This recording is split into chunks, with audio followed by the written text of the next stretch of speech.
Hello and welcome to this week's Old School Q&A live stream.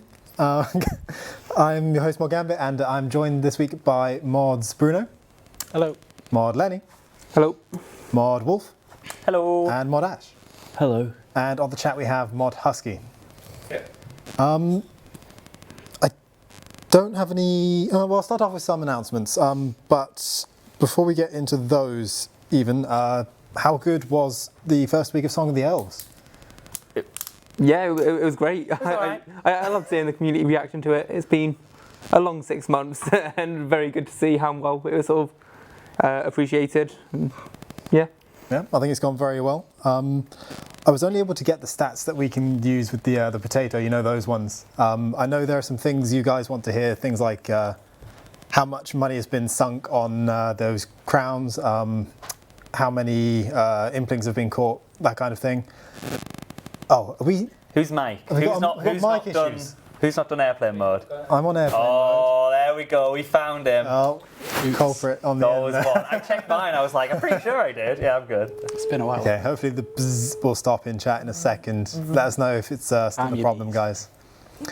Okay, so we have got some stats for you. There are slightly more niche and interesting ones that we want to give later down the line, possibly in a news post once we've got our data guys, well, tracking them and reporting them to us. But in the meantime, we can tell you that... Oh, I think I've forgotten to put how many people have actually completed. No, I've got it. I know. It's all roller coaster on this one. As of about 2 hours ago, 36,358 of you have completed Song of the Elves. So well done. If you haven't yet joined one of those, if you're not yet one of those people. Yeah, don't worry, Slayer Music's got a guide out now. So there is a guide out. There we go. 57,000 enhanced crystal chests have been opened. That's a lot. 265,000 laps of the agility course have been run. Zorcano has been defeated 185,000 times. And What's Zorcano?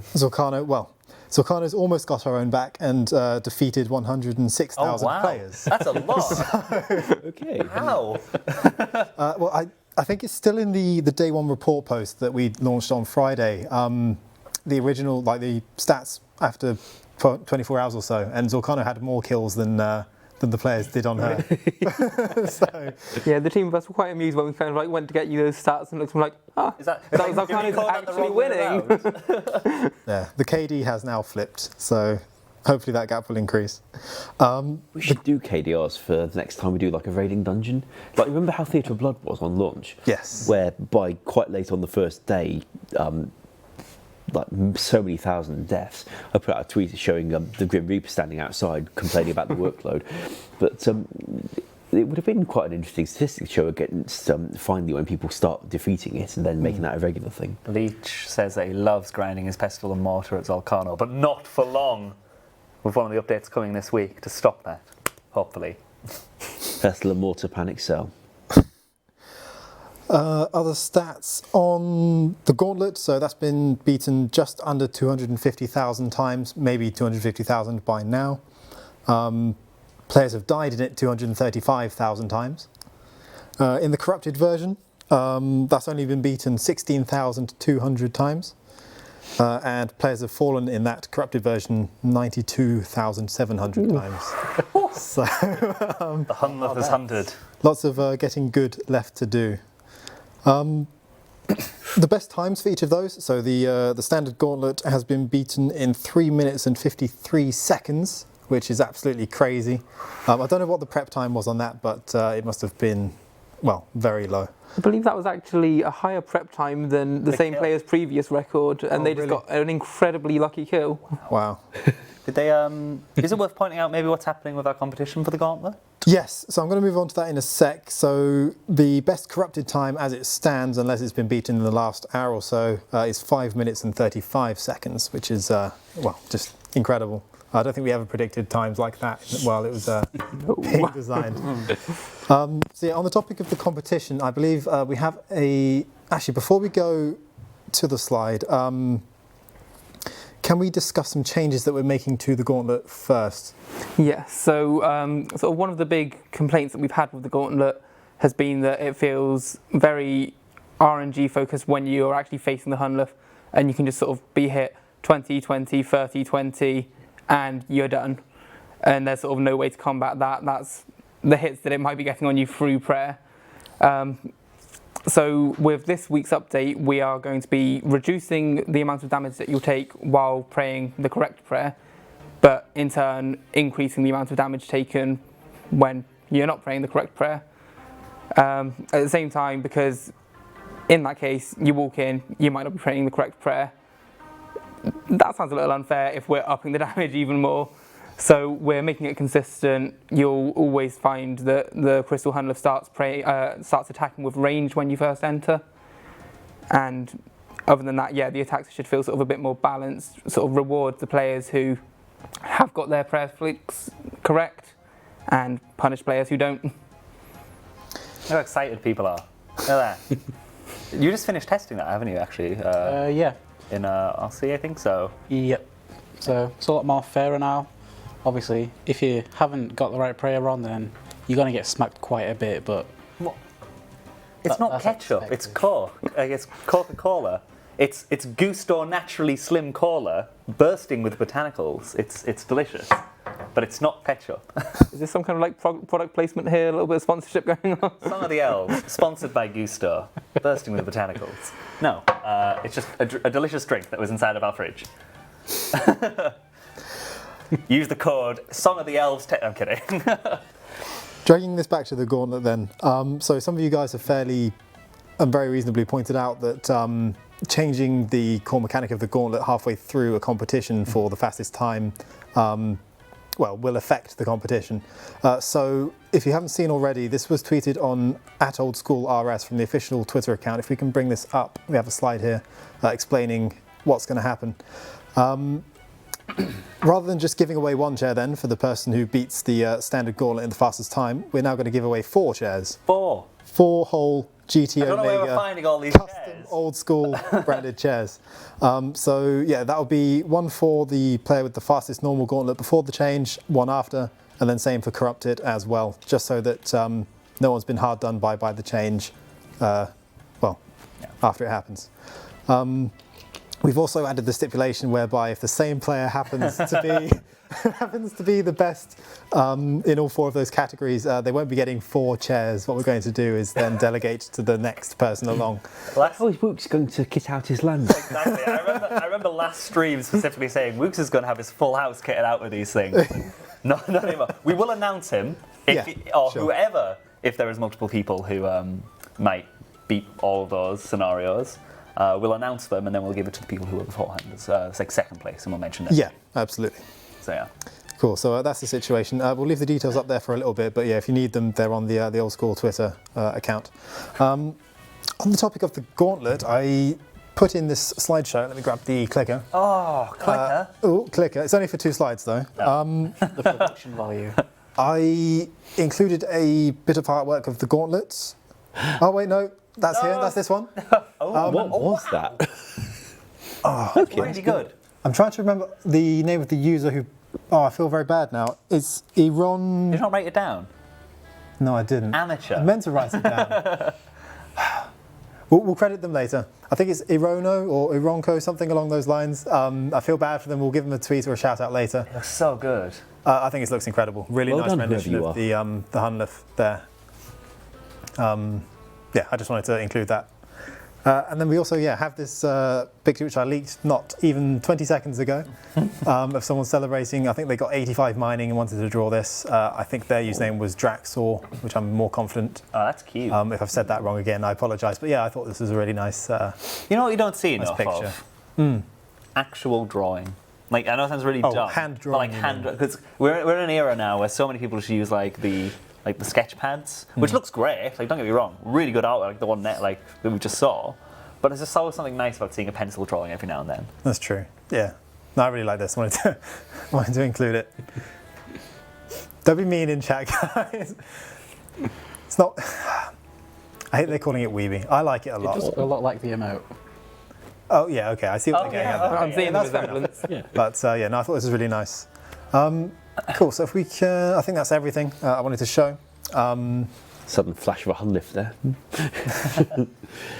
So we've got some Song of the Elves questions that you guys have raised. I think we should blast through those, and then maybe we can cover the changes. I don't remember them all off the top of my head. Maybe you do. For Song of the Elves? Well, there was 75 jobs all 75 this week to sign off, so I don't think we'll remember them all. Possibly the main ones. Some highlights, if you want me to mention now. Yeah, okay, let's do we it. have a world map now at the Grand Library, which should help people who are trying to navigate themselves around there. We have the ability to get multiple locator orbs after Dragon Slayer 2 to help yourself deal more damage to yourself for things like Darox and Nightmare Zone. I'm trying to make sure I worded that in a very professional I was wondering way. what you were going to say there. What else did we do? We did it so much. The Chaos Elemental respawn is getting a lot It's faster. a minute and a half now, isn't it? Oh, 60 seconds. Yeah, 60, Yes, I we think. put it to 60 actually, so it's Yes. really quick compared to what it currently is. And what was another thing? Oh yeah, right-click quick entry on Volcanic Mine. The main focus of the update is the Song of the Elves adjustments and the feedback changes there. But the rest of the stuff from Pole 68, a lot's been working on. Maz, me, Mod Tide. Special thanks to Mod Tide for helping with the Anvil job. Those are all going through development and Fletching animations. Oh, They're yeah. finally coming from like February's Quality of Life poll. Sorry, it just came to me. I was like, I tweeted something and I can't remember what I tweeted. And it was fletching animations for bolt tips and darts and all kinds of handheld stuff. It doesn't affect your ability to run around while doing it or the speed at which you can do it, but it has an animation now. Gosh, there we go, brain fart. Yeah, that one got a little bit held up because after the first draft it was made in February when it was polled, we weren't entirely keen on the design and had some back and forth around the team about how it could look. And then the artists were a little bit busy with their hands full of crystal stuff. So they've now been able to finish off the job and fix the outstanding issues. And we're very pleased to be able to close that one off as promised. There are some things from older polls still to go though. The one I showed on my Twitter a while back for tinted hit splats to show which ones are you and which ones are other people. Now the elves are out of the way, I hope to be able to get back to finishing that one in the coming weeks because, well, they asked if I'd not do it before the elf quest went out because I rewrote enough that much of combat and then they had to integrate it with the elf quest. That would have kind of hit the release date of the elf quest, I'm thinking. So they've gone first. I will hopefully be able to merge their work with mine and finish off in the coming weeks. I mean, quantity buttons for the smithing interface is hopefully coming out next week as well. Oh, that'd be good. Which is going to be awesome. Silver crafting we've revisited because we felt that the way it was showing info on that screen was, well, kind of inconsistent with some other ones and not very good for the usability. And also the text could have been a little clearer. It wasn't using drop showers and the like. So we've done a little more polish on that one. But the focus of it is like the anvils. There's quantity buttons to choose how many you want. Defaults to all, but if you've just used it for the same thing, it will try and remember what you chose last time. And then you just one left click on the item to start yourself making it. And then when it comes to Song of the Elves, large stuff coming this week, obviously we've already spoken about removal of the 1.5 tick method. Hopefully. Hopefully. We're pretty confident. The Zolcano change, the Gauntlet changes, and then there's a plethora of other tweaking changes that are going on. Perhaps you could talk to us about Zolcano. Yeah, so with Zolcano, sort of, I think the biggest concern we've had within the community, apart from perhaps the 1.5 tick mining, is the way that the drop system works and the sort of MVP mechanic within it. So with this week's update, as opposed to just having a single MVP who will sort of receive an improved drop table, as well as other players who will either receive a lesser drop table with a slight chance of the improved drop table, you'll now have you'll still have an MVP in the sense of they get an extra drop. It just won't be quite as significantly better, and every person who's contributed towards the kill will have a role on the main drop table, which will now sort of scale the chances of the uniques based on their contribution and scale the quantities of items that they might receive as well based on their contribution. So it still rewards them more for putting in more effort, but it doesn't give it just all to one person and leave the rest in the dust. So I think there should sort of be a less noticeable gap between the MVP and the rest of the people, but there's still definitely a big incentive to put in as much effort and contribute as much towards the kill as you can. Does that include the pet? That does now include the pet, yes. There we go. Whereas previously only the MVP could get the pet. So, yes, keep in mind, it's not even been a week since Song of the Elves release. So we are still keeping an eye on stuff, of course. We're listening, don't worry about it. We're on a roll. These guys are on a roll in particular, these Song of the Elves guys. So, keep up. Keep giving us 70 jobs a week. That feels great, man. We'll try. It's so good, man. All right, I'm going to move on to some other Song of the Elves questions then while we're on the topic. Are you able to explain the Crystal Shield situation? I saw a few players talking about this whereby the charge depletion was changed. Can you maybe give some more insight into that? Yeah, so previously, as a lot of people are aware, Crystal Shields only degraded when you actually took some damage with it equipped as opposed to being hit to 0 against you. When Crystal Armor was first implemented, it was implemented to also degrade when a 0 was hit against you, which we are changing along with the Crystal Shield now. And as it happened, when another developer was addressing the Crystal Shield changes, they happened to plug the degradation in at the same place as the Crystal Armor. So it started degrading when you got hit a 0 against you.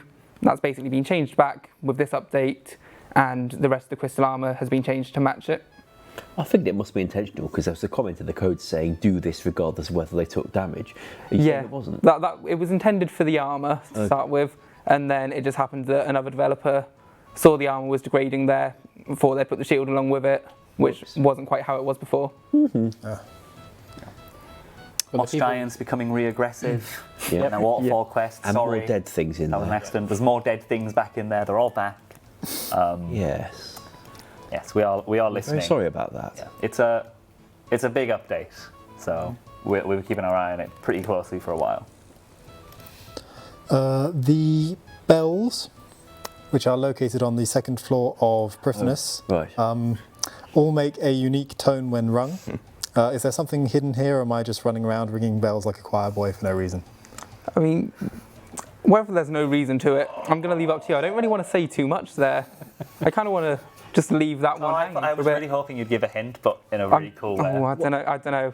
If you can get the code just right, the big mama Molinisk turns up, right? No? Maybe something like that. Am I right in remembering that was that your idea, the bells in Prifddinas?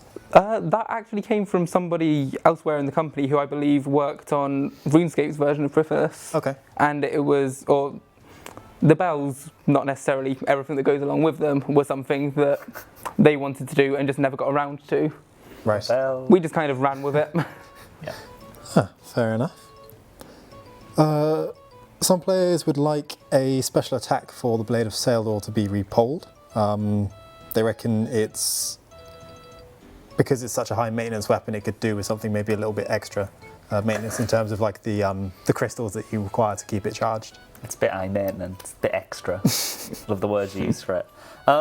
Yes, it is a charge weapon compared to the other tiers of similar, isn't it? I think I don't know. I don't necessarily think that having a weapon of that level also having a special attack seems right, but I could be wrong. I don't know. It seemed to be the opinion when we polled a special attack that the weapon was powerful strong. enough without it, Exactly. and obviously it may be that a different special attack would have passed a poll.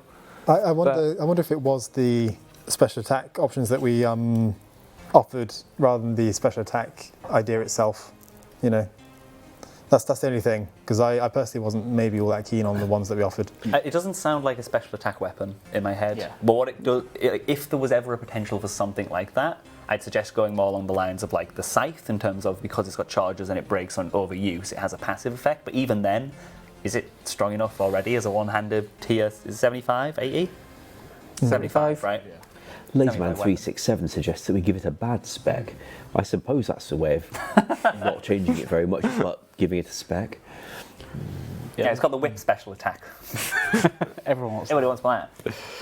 a lot of weapons, they're either actual weapons to use or special attack weapons. Like, you don't get a very high tier weapon with a good special attack. You always get the meh tiered weapons with the special attacks, like claws, dragon warhammers. You never use them to actually kill things with, but that's what they're for. So I don't think you should have a good special attack and a good weapon in one thing, because at that point it might make it the best weapon ever, so you never really want to use any other weapon. So makes sense. Mod Bruno, voice of the people. And, I agree. I concur. 2020. We've been asked to improve the click boxes on the Peripheral Agility course. They say that the rope is blocked by a tree for plenty of the course, and adjusting camera angles is annoying. Otherwise, we love the course. Good job. It has been suggested that we make the tree non-clickable, that one tree. That could definitely help with the situation, yeah. I don't know. Thanks to whoever sent me that. Yeah, that's definitely a good suggestion. I'm not entirely sure about increasing the size of the click box. I don't think they're necessarily too small. I think it might more be the fact that just the trees are in the way. Right. So it sounds like we would do something like that then. I believe we can look at doing it, yeah. Cool. Would an update to the Gauntlet with additional levels and difficulties be possible in the future? The current 2 levels are great, but the idea behind the minigame deserves expanding upon. Well, we've got a blue one, we've got a red one, so purple coming up. Don't say purple, they won't like that. So tired of purple. Purple and grey is the theme. I mean... And red. In fact, we chose red. I'm bored of red as well. We do red and purple all the time. Next update, we're gonna have a pink map or a blue. But we did Tassel Colours blue though, didn't we? We've done blue as well. We're running out of colours on the spectrum. Mustard. A yellow cave seems a bit weird. Yes. But with the way that it's been developed, I believe adding sort of new difficulties to it shouldn't be an overly difficult thing to do. It would depend on exactly how we wanted to go about it and sort of what those difficulties might be. If it was more about sort of expanding the dungeon generation system to be used for other things, that's a bigger job, but there's potential there, yeah. But now that you've developed a system whereby we can randomly generate rooms in that way, that's potentially really useful for future quests and other content, right? Yeah, so in sort of its current state, it's not immediately adaptable to be used for other dungeons, just sort of however you'd like, but there's sort of a few suggestions that I've got all nicely written up, all documented, and sort of if we want to look at expanding it in the future, there are definite ways that we could go about it. Or if we were to use it as Slamanto is suggesting as a third raiding dungeon under Menethos, that is a kind of sandy area, so we could justify it being yellow. Yeah, yellow dungeon sorted. Done. Could a spectator mode be added to the Gauntlet? I don't know how well that would work in contrast to sort of the spectator mode on Theatre of Blood, because you've got how big is it? About 128 tiles in every direction. That's a lot of space to run around. You might be far away from the person you're trying to watch. It just doesn't sound like an ideal environment to try and spectate in. Fair enough. Could a temporary storage mechanic similar to the one in the Gauntlet be added to more mini-games such as Last Man Standing? So this is the one that was really useful for UIMs in particular, but also just general players. Yeah, there's a job in the Last Man Standing full launch to see if we can make one of those for Yeah, Modrock came and spoke to me about it a week or two ago, and I was sort of walking through it, and there's a couple of minor changes that would need to be made to it, mostly just concerning what items get removed from you and things like that. Because I like this. Does that mean he's implementing it for me? Maybe, who knows? Awesome. But yeah, it shouldn't be too much work to tweak that to be used in other places. Did you knocked it out of the park with this up there. Your entire team did, but just a little shout out to Mod Lenny, because I think that like the random generation of the Gauntlet, on top of the fact that you added a system to be that helpful for Ultimate Iron Man, like as a game mode, is insanely good. I mean, as it happens, when I was first asked to make that system, I did not want to do it. I was asked to make a system to hold people's items like this, and I thought, this sounds like it's asking for trouble. But it seems to have worked out all right.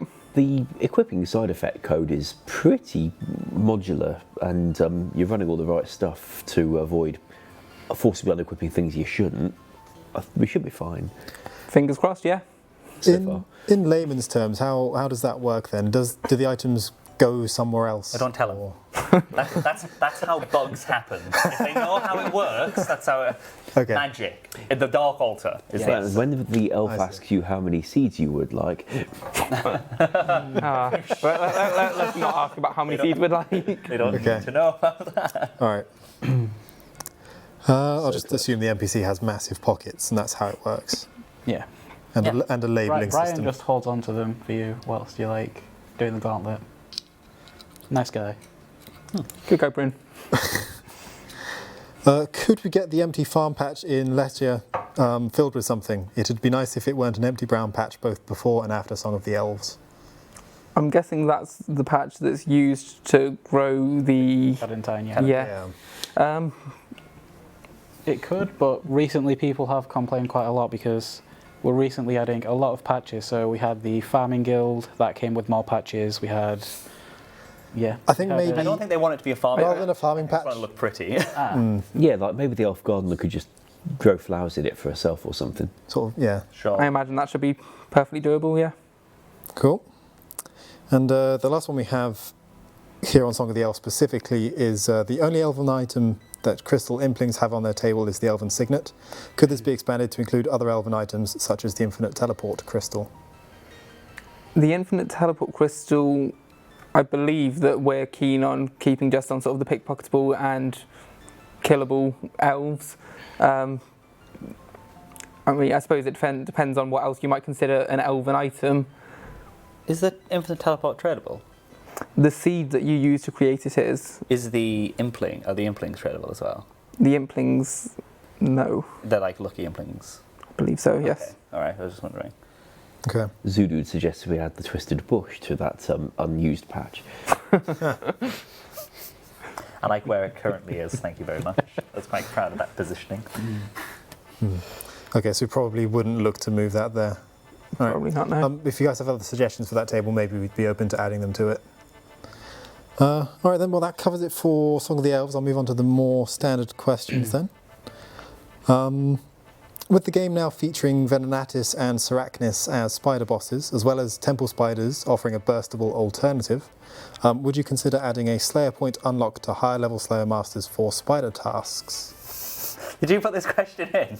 No, this is not a Husky-inspired question. I promise. All jokes aside, we did actually consider doing that when we originally were writing, when we were going back and forth on the Slayer creatures that were being added in for the Sidious dungeon. Myself and Mod Husky were, because originally it was put in the blog as they were going to be individual Slayer creatures anyway. Right. But then we realised they're not the best creatures on their own, truthfully, except from the temple spiders, which are obviously burstable and drop red spider eggs, which is great. But then we were like, we can't just add a overall arching, spiders to high level things unless people want it. So if you guys want it, yeah, we can definitely do that. That's not long we get around that. Yeah. Should we straw poll it to find out? Sure. Yeah. Because we were going to do it until we realised we can't just do that without polling and Well, maybe we can make the question then. Would you like higher level Slayer Masters to offer spider tasks? Does that capture the... Is that as an optional unlock? Yeah. Yes, unlock only. Specify. That's the important part, specify.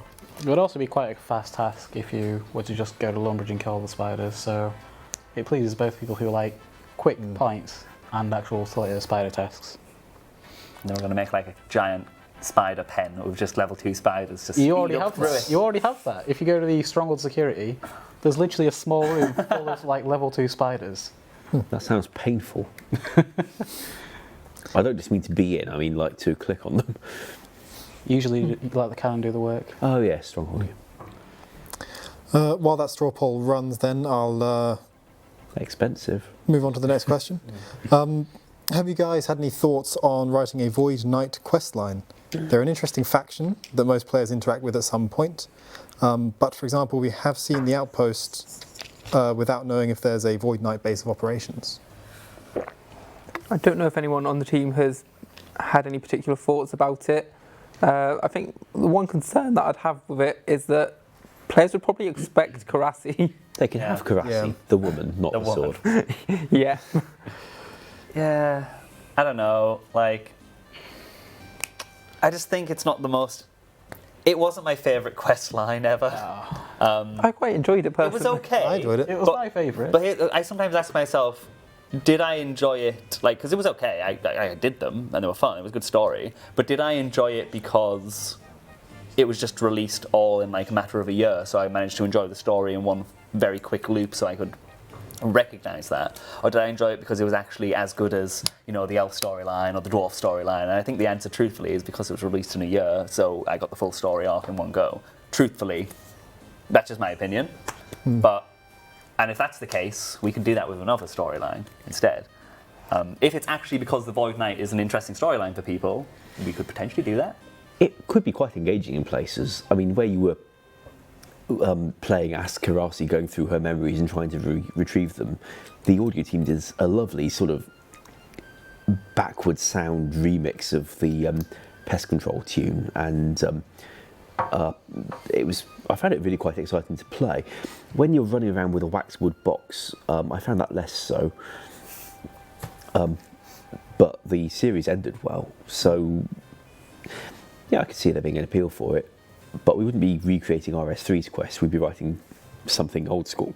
I quite like the idea, especially to have a faction that's so strongly Gathixian in their alignment. Could be nice to explore that as well. Get some of those themes in there as well. And your interest isn't just that they it kind of led to a game that looks a bit like chess, then, because you are known. I did like that game. I like Conquest. It was really good. I love a good turn-based Conquest system. was how I got my first set of Void. It's how I remember it being very powerful as well when it first came out. The XP rewards were like a lot stronger, very strong than doing it properly. It was really fun. But yeah, also a really great minigame. This is the only problem is this is why we can't have nice things, because people were just abusing it and like selling wins. That's true. So Yeah. it was like, but it was a really good minigame. I enjoyed it. Can you click? Can you? Thanks. Okay. Would you consider consider adjusting the XP and fail chance of the various pickpocketing targets at 75 thieving and above? This would offer a change in scenery for those that choose to train that way. I mean, it is the case that RD Knight's sort of the way until 99, right? And there's a lot of ones that just don't get used. Well, isn't the point of those sort of higher level pickpocketable NPCs more the loot that you get from them? But did they really fill that niche as well? That's the problem. I mean, if you think of like mining, I don't think many people try and do RuneNight mining to 99. It's not expected that the rocks unlock to that level. Yeah, it's kind of not expected that the rocks that you unlock at high level mining will be used to train to 99. Yeah. They're kind of there because they're good rocks to mine. It's so ridiculously hard to pickpocket those creatures as well. Like their fail rates are really high. Yeah. And to put things before, because dwarf traders are a viable training method now in RuneScape, I think. And they were a few years ago, but it took them adding in an aura that increased like 15% chance of pickpocketing and a spell which decreases the chance of pickpocketing failure by 40%, and another, I think it was like quest completion of like their thieving guild, like all these things to make it so that it was even viable to do. Right. Because it's such a low chance of succeeding. I'm kind of inclined to say I agree. I think maybe if we were to go anywhere, it would be maybe to buff what they drop. But even then, do people want that? But yeah. Okay. So it sounds like we might even be in favour of doing this then, even if not to just spread people around while training thieving, rather than have them all in Ardoin Bank. Have we been getting people dressing up as Ardoin Knights and trying to confuse them? That's excellent. I hadn't thought about that now that we've got the armour. It feels like we should. Off you go. I'm waiting for the Torvesta PvP world video. Sounds like a They thought I was an RD Knight, but little did they know. I've got D claws.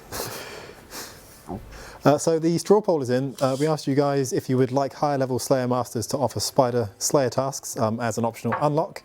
And 82% of you voted in favour, so well above the pass rate. You can expect that in game on. I'm joking, but maybe an idea for us to explore then. Our next question is: can we get an indicator to show when we're in an instanced area? This would be similar to the I'm in a multi-zone indicator. Yes. I like that a lot. Yeah. Yeah. I mean, usually you'll get a warning, right, that says, "Oh, you're at risk of losing your items if you do this thing." Don't. But some, yeah. I'd expect Don't it get to have that. a toggle because not everyone's going to want one of those things flashing on their screen. Yeah. Right. But it is It definitely wouldn't flash, by the really way. good But suggestion. Okay.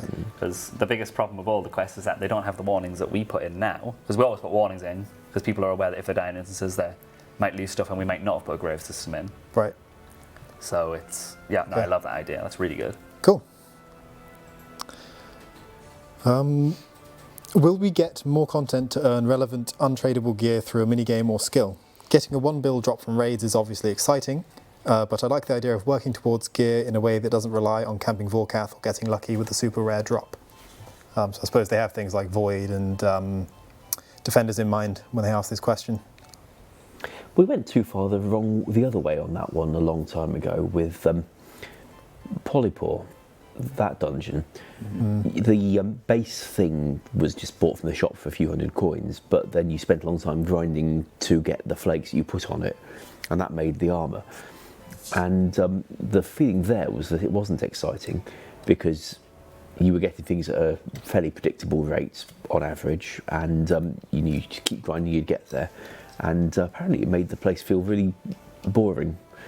So I agree with where they're going, but apparently one can overdo it. That's fair. I mean, obviously you've got good untradables like the torso and whatnot, but I'd be hesitant to introduce a new one that's best in slot for sure.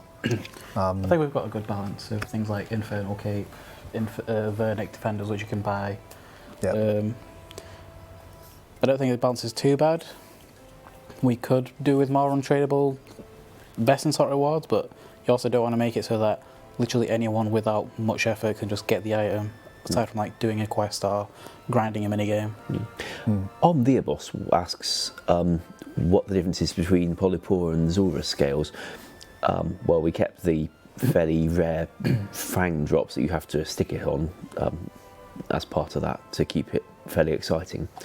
And if that's not enough, mutagens.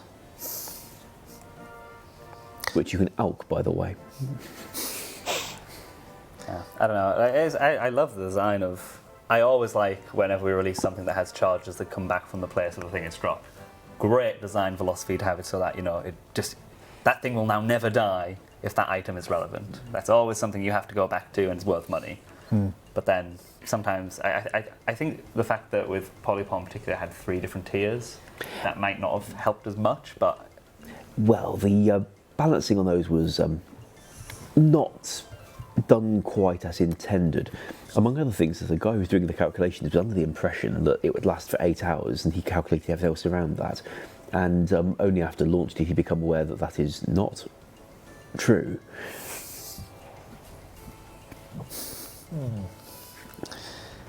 All right, moving on.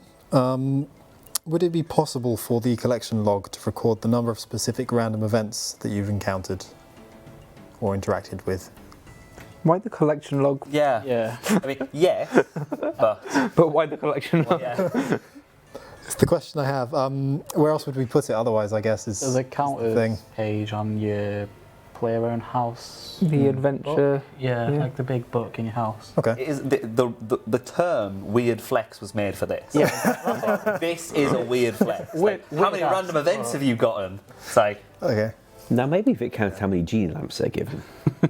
that's true. We could specify like per random event so you can see how many genies and stuff. That's better than just overall. Oh yeah, no, I think maybe I didn't read it or write it down very well, but I think it was per event. that they Okay. want, Makes a little bit more sense. yeah, not just a KC for general random events. The answer is yes, it can be done, but probably not on the collection log. If only it was put out a year ago, so Swan players could have the weirdest. I know. Yeah. Opportunity missed, but maybe we can do that then. Okay, our next question says, in Fallout, the game, the train you ride is technically an NPC wearing a giant train for a hat. Really? Do you have any examples of clever technical workarounds that you had to do to get something working in Old School? Where do you begin? I think the one that most reminds me of is just not a specific example, just a general idea that NPCs are a lot more difficult to make do exactly what you want in a cutscene. So The player's nice and flexible, yeah. so you'll often notice that the player goes out of sight, and all of a sudden, this NPC is in sight. They do something complicated and intricate, and then go out of sight, and the player's back. Yeah. Never seen them in the same room together. Yeah, yeah. I noticed with. Have you been using Song that of, lately? I haven't personally, I nearly did. I noticed with Song of the Elves, because once that you know that trick, once that you know that we turn the character into an NPC so that they can do things, you'll notice it in the Song of. I noticed this when I was testing it in Song of the Elves, the cannon part where they're fighting and defending the barrier. Spoiler alert! You're defending the barrier. There's a little cutscene where you see all these elves charge in, but you'll notice that all the elves walk in, and there's one that's sprinting, and that's the player character transformed into an elf. That's the only elf that's running into battle, and that's you. And the rest of them are like, I think they do the run animation, but they're running really slowly, like kind of like a Matrix style thing, because they can't actually run. Sounds like a Benny Hill thing for anyone who remembers. Anyway, That makes the pestilent bloat come to mind for one of these examples. Then That's different. That's witchcraft.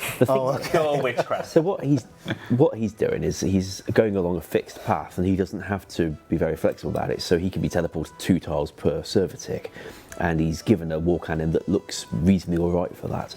right. But you can't interact with him very much when he's doing it. Fortunately, you don't want to in the case of him in that kind of way. But for certainly, I think Swan Song was the first quest to use the trick you're describing.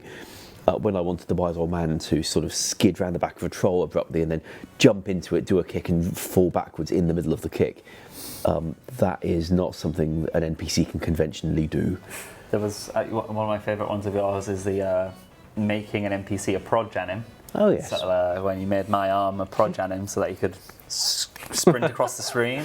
So instead of it being an NPC, that was pretty good. Which also means that if you're hanging around the north end of Brimhaven and you suddenly see a sort of greenish creature in a hat hoof it straight past you out of nowhere. So literally, That is my arm, that is. in that scene, the equivalency is when you shoot a bow, the thing that flies is a projectile animation where it's irrelevant of other like geometry around it. And so he's made it so my arm in that quest is essentially an arrow being flung at like 1,000,000 miles an hour. It looks good. It works. Doesn't quite render with the ground all right, but we got away with it from most angles. There's in the Easter 2015 event, for those who remember, there was a chocolate demon, what you run into, which keeps freezing you and then teleporting itself across the room, and it looks like it's sort of leaping rather than teleporting, like vanish and reappear somewhere else. And it itself is just turning itself into a projectile, firing itself across the room and respawning at the other end as an NPC again. Nice. I like that trick. It covers a surprising amount of stuff. You can't do it with big things, by the way, which is a problem for some of the RS3 content people have asked us to recreate. But you can do it with small ones. There was something with the Halloween event that became a permanent quest as well, with the projectile of the knives that we had to do in a cheat. I can't remember what we did. I can't either. That one's going to kill me, but Mod Tom H did a good job on that one. Yes. Shiner Rock would like to know when the Tithe Farm Left Click Water's coming out. That one's gone for testing as well. I expect we'll see it in... Is it next week? I don't want to say next week, but it is tested and done, so it's within the next 1 to 3 weeks, I would say. Might even be early August. Exciting. I'll move on to our next question then, which is, could ingredients/costs be added to the magic, crafting, fletching skill guides like they currently exist in the cooking, smithing and herb lore, or as a right-click option like in the construction skill guide? Like where you left-click on it and it spouts it out. Right. Ash, can it be done? Sorry, I wasn't listening. Dad! Somebody reboot me. Reboot Ash. There you go. Gambit, speak. What is it? Yes, so the player would like to know if ingredients or costs could be added to the magic, crafting and fletching skill guides like they exist in the cooking, smithing and herb lore skill guides, or as a right-click option like in construction. Yes. There we go. Yeah, sorted. Just had to crank the handle. Yeah. Successfully rebooted. Could we designate a world as a social agility world? It's much more fun when there are people to race. Agility themed world? could do. We're not Yeah, short of blank sure. ones. Yeah. Yeah. Depends on which course you're doing. You already sort of do have an unofficial world. Like if you want to do the Yardy course, just go to 2K total world and everyone's doing it there. That's all they want to do in the. But what if you're one of those AFK. like level 3 skillers with 90 agility? Then try harder because you can still get 2K total. What if they're Can you? like a really, really You weird cannot. build? Like an artisan only level 3. Well, Support skill only. Yeah, level 3 can't I reach am 2k, can it? Level 3 can. Level 3 skiller, yeah. No, because Can they can just about make it, maths is 2277, no, right? No, they can't. I just realised they can't. Okay, yeah, you're right. No, they can't. 10 hit 1, points 2, could, 3, yeah. level 3 couldn't. Yeah. But I think this is one of those times Wait, 10 where, hit points is level 3. not always. What? Yeah, because you can have like 99 magic, but 10 hit points. Do people make builds where they have the prayer and the magic Yeah, and not? and range Probably even do. with cannons. Like, they probably do. Why? Just max. I don't know. Just max forehead. Just max. They're a snowflake. Okay. To answer the question, yeah, we probably could. Okay. If there is demand for it, then maybe Yeah. we will. But people do that, don't they? Because the Sidious dungeon, we have to plug that thing in to let people make the altar work again without actually using the bones. Okay, no. Yes. Yeah, Mod Acon has an account that's 10 HP. She's also 99 farming. Yeah. And she's very angry she doesn't have a pet right now. Could we get a notice board on the side of the buildings in Edgeville close to the wilderness ditch? This notice board would state every unique property and interaction that occurs in the wilderness. Things like the teleporting restrictions and what happens to your untradeable items above and below certain wilderness levels.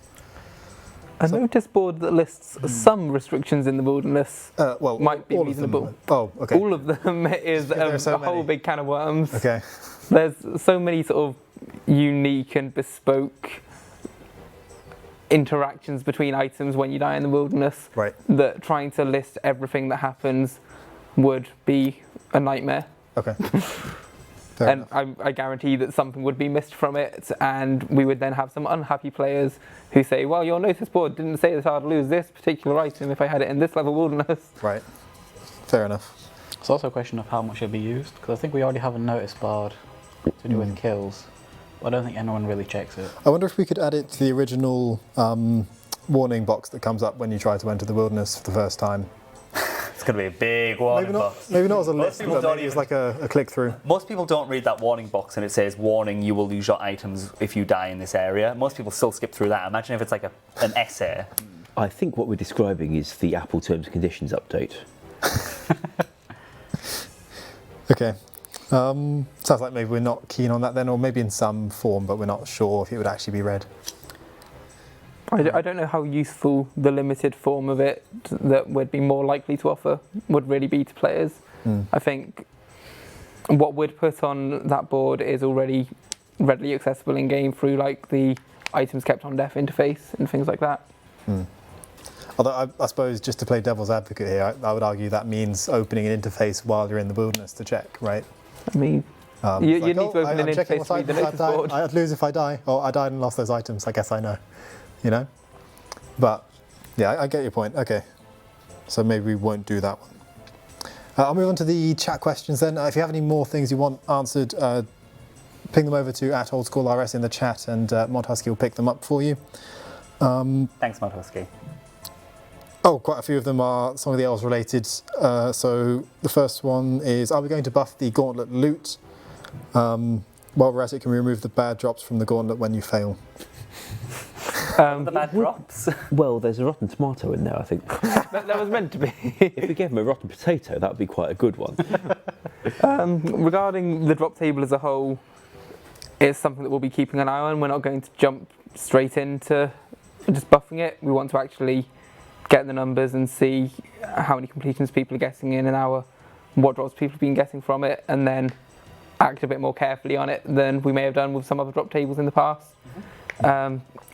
For the bad rewards, there's already one type of reward, which is if you've really done an awful job in the Gauntlet, that will just be discarded as soon as you try and go back in. We don't try and make you claim that one because you probably don't want it.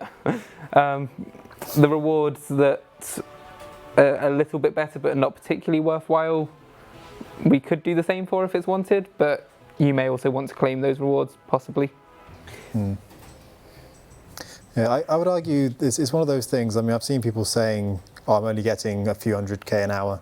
I think it is more than that. It's 500 to 700 odd. I think, maybe ish. But I would always argue that the price of the big ticket items is going to balance that out, because eventually you'll have less people doing it if they don't think it's worth it, which is ultimately going to decrease the number of these uniques that are in game. So these things tend to, over time, balance out. It's strange. We often get sort of players requesting drop tables, and I believe this is in there, as more like God Wars, where you don't make tons of money, but you get the occasional big ticket item. And then when they get a drop table like this, they want more money. It's a difficult one to... I mean, I think we do have bosses that you can farm, for example. You've got your Zolra and you've got your Vorkath if you want your consistent drops. Yeah. Technically, Hesperia is a boss you farm. Yes. And I think this Gauntlet drop table does tick that box where we've had players saying, can we get more stuff like the God Wars dungeon system? So... Well, you chose the wrong side. Do you want to offend these people or these people? You chose the wrong one, clearly. Darn you, Mod Lenny. Grrr. Yeah, it's always a constant balance. It's not fun. Our next question, next couple questions are also... No, our next 3 questions are also... 5 questions are Gauntlet related. Okay, great. I don't know if we'll go through them. It's like counting for The next person wants to know if we'll post the top 5 completions for each category when the competition ends. Sure, if we have the data for that, which I think we will, we can say how many people are in the top 5 of each. Not a problem. Next person says, both the Corrupted Gauntlet and Challenge Mode raids don't show their kill count on the collection log. Can this be changed? Depending on how much room I can find on the interface for it. Might be a bit of a squeeze. Does it only show the regular? Yes. Right. I could show a combined one. That would be easier to fit in the space given. Is there any unique drops to the Corrupted versus the Cape, but that's just listed in the regular Gauntlet. Okay. Can we increase the number of charges of the Blade of Saildor to 5,000? 2,500 runs out quickly. I looked at that one and we'd got a pretty much whole int to play with. Yep. Okay. And maybe that's more of the improvement. Well, more of the kind of improvement that we might do for the blade rather than a special attack. For example, if people are saying it is too costly, then okay, maybe we could change that. I don't know about doubling. That seems like quite a drastic change, but maybe a smaller, just to test the waters, increase to the Blade of Saildor's charges. Yeah. Either way, we have a lot of room to play with on that number. Can we make the interface for the singing bowl in the Gauntlet have a fixed position for each item rather than being generated based on inventory space / items which you can make? I believe we can. It's something that we're going to look at over the coming weeks. It may even be easier than what you had to do in the first place. It quite likely is. I believe... suggested a lot. That's a big one, I think. I believe when we were discussing it, ModEd pointed out that that's pretty much what the smelting interface does on a furnace. So it's doable in that sense, yeah. It's pretty standard across the MakeX in the chat box. Partly because it was what we had before for all the MakeX features there, and partly because it didn't seem a bad place to just show what you got and maybe use red text or strike through for the ones that you can't use. I can't remember how many examples there are of that, but probably some. Can we find out how much gold has been spent on the cosmetic crowns? I don't have a number off the top of my head. We can find out. I don't think we know. Yeah, but we made a point of tracking that to see just how much gold was sunk. So we'll have that with you as soon as we can. At least 500 mil from the JX team. Yeah. Shout out to Mod Curse and Mod Ryu on the day after release. Just went and bought them together. For people who don't know, you can actually recolor those crowns with the crystals that you buy in the same shop. I know some people are just buying the crown and saying, oh, I wish this would look different or I could customize it in some way. You can. It can look red, yellow, green, blue, black, purple. Is that all of the colours? I'm missing some. White and... Brown, maybe? No. Pink. Cyan. I said blue.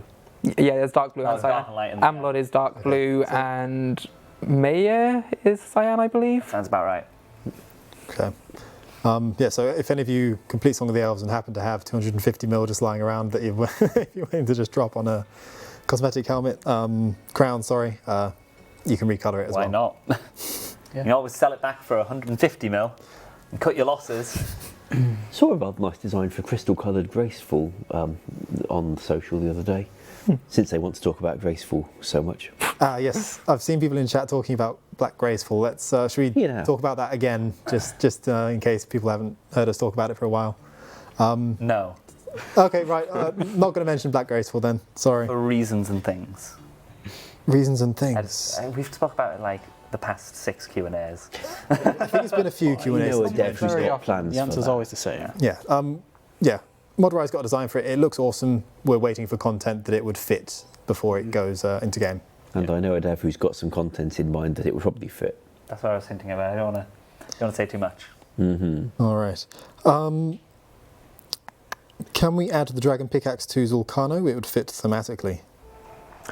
Ooh. This discussion did come up when we were looking at the drop table, and although those of us discussing it weren't particularly fans of the fact that it's exclusively obtainable in the wilderness, we also didn't want to jump to change that fact.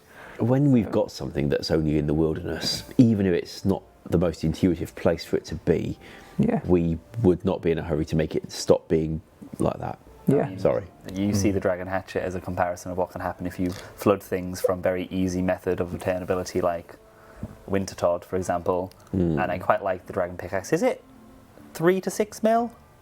Yeah, it got quite a lot more expensive after MOBA came out. Like, all the Dragon tools just jumped, like, tripled in price. It's like, let's not ruin its price kind of thing. Especially with the however many thousands of Zolcanos have been killed over the last week. The reason I said 3 to 6, by the way, is because I bought mine at 3 mil. I'm very happy to see the chat say it's 7 mil right now. I know what I'm selling tonight. Stonks. I think I bought mine at like 1.5, I think. So, next question is, what's the drop rate of the Sarachnis pet? Monhusky's written down an answer. I'll say it on his behalf because I don't think he's mic'd up. He's going to post the drop rates of all the 4th Os uniques tomorrow morning. He says 4th Os uniques, is that all of them? Or? Yeah, on my Twitter, anything that's new and on the collection log will be added. And probably pages and key chances as well, because why not? At Jagex Husky. At Jagex Husky. That's the one. Are we going to see a Prifnus house theme? Is that in the works anywhere? The thing with house themes is that they are surprisingly expensive to create graphics budget-wise. Right. How many pieces are there in a player-owned house wall kit? I want to say... Not that many, but it's the special versions you need for all the stained glass windows that adds a lot to it. Also custom roofs, which is surprisingly more models than you'd expect from just looking at the things, with the exception of the one flat roof from the Ardoin style kit. When I say expensive, I don't Fancy necessarily stone, mean whatever it's called. money cost, I mean time cost as well. So Have to see what else the artist could be doing and whether this is better than that. I don't actually know what their next thing is likely to be, although I know that Mod West has been blitzing through quite a lot of minor live bugs, bits of kit stretching when you do certain animations. He's got through about 12 of those in the last week since he finished making Elf Kit. We've got another question here, which is, do we have any thoughts on updating the Bounty Hunter shop? The Tier 1 totems have crashed pretty heavily since the Tier 10 emblem update, where we made them tradable. do you want to talk about... I'll talk about it briefly. I realise we've only got a minute left. So the Bounty Hunter design is basically there. It's been written up, it's been discussed with a core focus group of bounty hunters.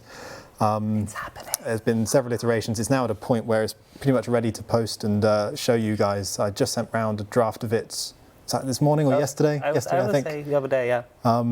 So once everyone on the team is happy with it and it's been edited and such, and there's space in the comms schedule, we'll be posting it, and you guys can have your eyes on it and let us know what you think. Excellent.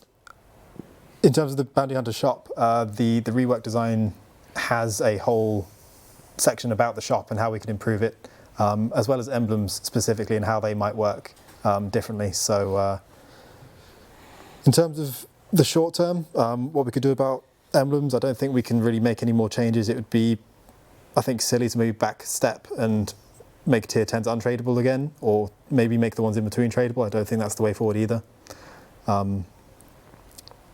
But do let us know what you think. Maybe we should make some changes in preparation for the rework. Maybe we shouldn't. But yeah, I look forward to getting all of your feedback on it. So one last question then. I'll stick to the Song of the Elves theme. I realise we've just hit the hour. Apparently a few of you guys have been asking this. Does the Zorcano pet rate stay the same regardless of the way that you obtain the MVP drop? Up until tomorrow's update, just the MVP could obtain it. Nobody else who hit the MVP's drop table was able to. It was just the one person each kill who was able to obtain the pet. As of tomorrow's update, the chance will scale and be available to multiple people. Will that scale for everyone who's dealing damage to Zorcano? Not quite everyone. They need to hit a sort of minimum threshold. Right. Okay. That makes sense. Hopefully that answers the question. Definitely jump back to the beginning of the stream and listen to the stuff that's going to come up this week and next week, especially the change of Song of the Elves this week, including the Gauntlet stuff and Zorcano stuff, which is evidently spelled Z-A-L, not Z-O-L, which I've been spelling it wrong for the last 7 months, it turns out. Me too. So, yeah. Oh, yeah, a lot of Zol, so you go Zol. I mean, a lot of the people are still calling it a Zorcano.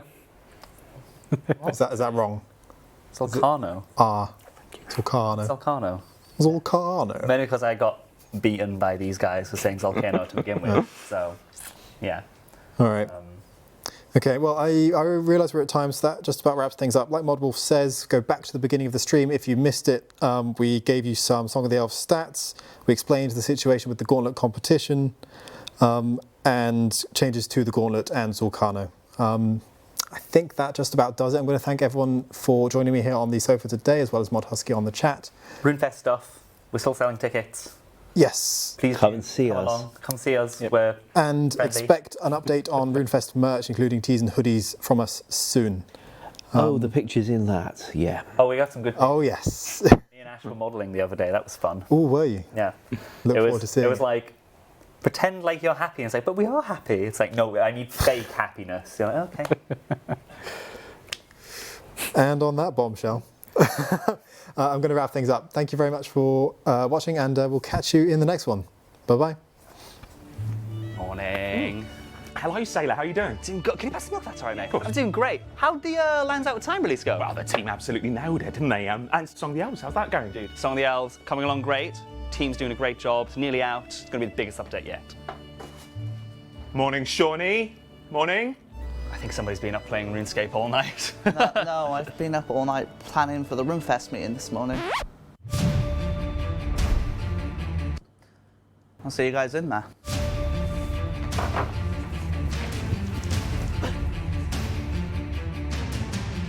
Moji, my favourite person in the whole world. You got to help me, all right?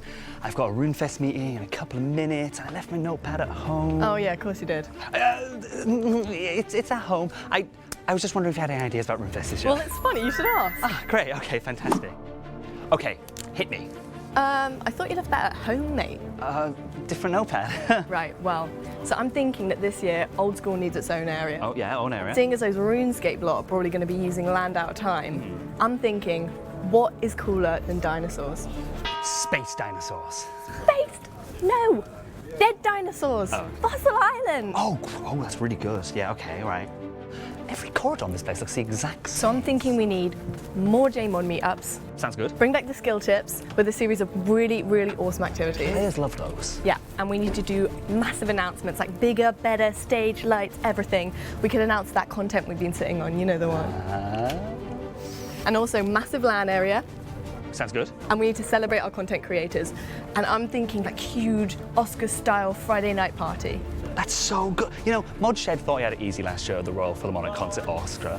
Forget the Emmys, forget the Tonys. We're gonna go full Oscars, baby. We're gonna turn that dial up to 10. Straight up. Ooh,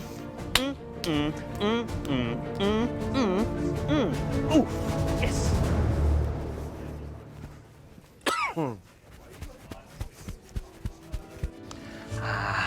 Mod Mohawk, Papa Dave. Thank you, darling. Mate? You ready for this meeting? Absolutely. Any ideas? Of course I do. RuneFest, the highlight of the year. I wouldn't just make it up as I go along. Could you imagine?